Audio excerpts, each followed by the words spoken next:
Hello and welcome back to Shakesyear. We are working on Sejanus, his fall, and we get to hear from Silius again today in Act 3, Scene 1, where he is currently on trial for being a traitor and for extorting money while he was off being a war hero. They trumped up all these charges saying that he drew the war out longer than it should have gone on and he was stealing money the whole time and blah, blah, blah, blah, blah. And he has been trying to defend himself, but of course the more he defends himself, the more they say, well, obviously you're guilty, obviously you're guilty. So he just kind of went a little off the rails in yesterday's monologue and was yelling at Tiberius saying, you know, you're only interested in having people as your slaves and this is a terrible way to rule and all that kind of thing. And Tiberius' crew starts calling for Silius to be silenced. They're like, would somebody please stop him, you know, shut him up. Sejanus joins in and he's like, we need a censure, we need to, you know, cut him off. And Silius says, stay,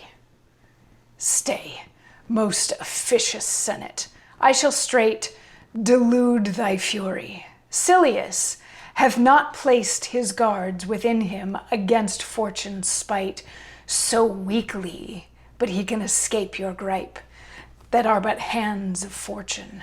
She herself, when virtue doth oppose, must lose her threats. All that can happen in humanity, the frown of Caesar, proud Sejanus' hatred, base Varro's spleen, and Afer's bloodying tongue, the Senate's servile flattery, and these mustered to kill, I'm fortified against, and can look down upon. They are beneath me. It is not life whereof I stand enamored, nor shall my end make me accuse my fate. The coward and the valiant man must fall. Only the cause and manner how discerns them, which then are gladdest when they cost us dearest. Romans, if any here be in this Senate would know to mock Tiberius' tyranny, look upon Silius and so learn to die. And then he stabs himself. So this is him saying, you don't have to shut me up. I'm almost done anyway. Nothing that you're saying really bothers me. I'm way stronger.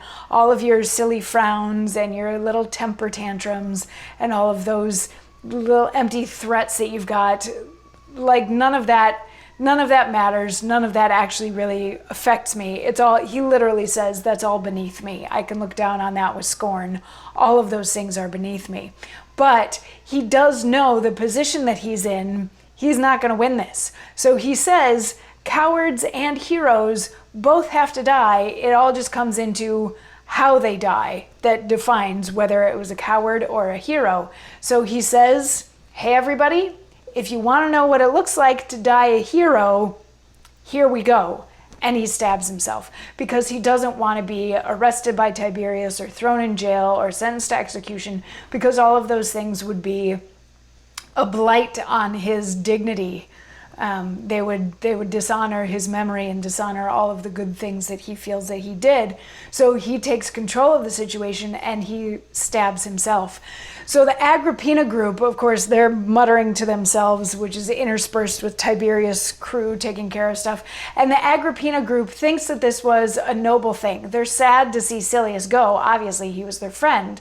But they're like, you know, that makes sense. And, you know, farewell, dear friend, you are noble and all of this. Meanwhile, Tiberius and his crew they're like, is he actually dead? Like, how annoying that he's dead before like we can get to the end of this, because we were going to try to save him, which no, of course they weren't. But then they go on and they decide that because he's now dead and because he was a traitor, they get to confiscate his entire estate. And they say, we will take his estate and we will give half of it to Rome and we will give half of it to his children, until Lepidus stands up and he's like, well, actually, Rome really only needs about a quarter of it, and then we can give the rest to the kids, which the Agrippina group is like, that Lepidus, he's a good guy. So that's all settled, but then they're like, now we got to get Socia, so let's send out a warrant for Socia, so some people go off to do that.